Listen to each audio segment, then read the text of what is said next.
were loose. It was a great joint formation, as if it was someone's work from the past rather than something natural.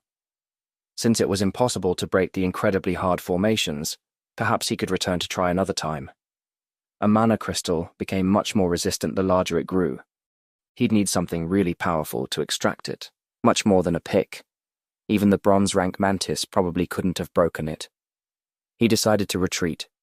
Ren observed the tunnel through which he'd arrived. The ancestral spores were still there, dancing in the darkness with their sickly golden glow. But now he saw them differently, understood their nature with astonishing clarity. "They're not aggressive by nature," he murmured, processing the knowledge flowing in his mind. "They attack because they're hungry after centuries of hibernation, but their true method is—" He stopped, an idea forming. The ancestral spores, like all fungi, followed basic behavioral patterns.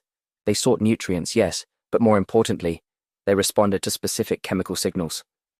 Ren took some mud, and if I combine this with— A yellowish mold formed where the ancestral spores fell, as if analyzing its composition. Ren closed his eyes, concentrating. The mushrooms in his hair pulsed, releasing grey spores that mixed with his sweat. It was disgusting, but now he understood the purpose of the information pulsing in his head. The spores from his own beast contained chemical markers that identified him as part of the colony. He smeared the mixture on his exposed skin full of spores. "The ancestral spores should recognize me as another fungal colony now," he murmured, "and should keep them at sufficient distance to Ren knelt beside the mirror mantis's remains. Under the broken plates and yellowish mold, he could see what he was looking for. The crystalline core, a structure of the beasts that acted as their power center. It was the size of his fist. "Beast cores," he whispered, the knowledge unfolding in his mind.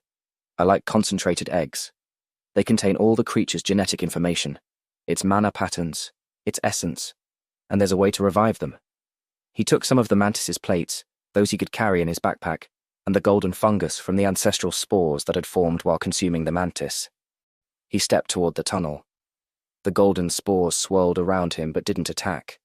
To them, he was now just another fungal organism of the same species, not prey.